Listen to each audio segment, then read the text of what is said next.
லக்ஷ்மி ஓம் YouTube சேனலுக்கு உங்களை அன்புடன் வரவேற்கின்றேன். இன்று நாம் பார்க்க போகும் திருக்கோவில் கும்பகோணத்திற்கு அருகில் உள்ள பழமையான சோழர் கால சிவன் கோவில், கோட்டையூர் கோடீஸ்வரர் கோவில்.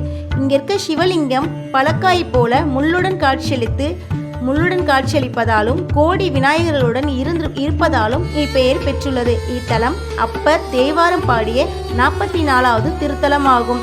இங்கு அம்பாள் பந்தாடு நாயகி என அழைக்கப்படுறாங்க. தலவரலாறின் சிறப்பு: கோடீஸ்வரர் சிவபெருமான் கோடி வடிவங்களாக காட்சியளிக்கின்றார். இப்பெயரால் அழைக்கப்படுகிறது.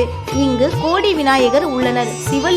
இங்குள்ள சிவலிங்கம் பலக்காய் போல முள் போன்ற அமைப்புகளுடன் காணப்படுகின்றார்.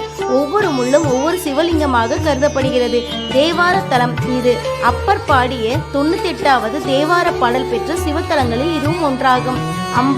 அம்பாள் பந்தாடு நாயகி என்ற பெயரில் அருள்பாலிக்கிறார். அமைவிடம்: கும்பகோணத்திற்கு மேற்கே சுமார் 4 கிலோமீட்டர் தொலைவில் சுவாமிமலை செல்லும் வழியில் கோட்டையூரில் அமைந்துள்ளது. தல வரலாறு: ஒரு முறை சிவன் கோடி வடிவங்களை தோன்றியதால் இப்பெயர் வந்தது. மேலும் கோட்டையூர் என்பது விதை என்ற பொருளின் விதையை குறிக்கிறது. முக்கியத்துவம்: வாழ்வில் மிகப்பெரிய வெற்றிகளை தரும் தலமாக இது கருதப்படுகின்றது. இந்த மாதிரி ஆன்மீக தகவலை தெரிஞ்சு கொள்ள நம்ம சேனல் லைக் பண்ணுங்க, ஷேர் பண்ணுங்க, கமெண்ட் பண்ணுங்க. தேங்க்யூ.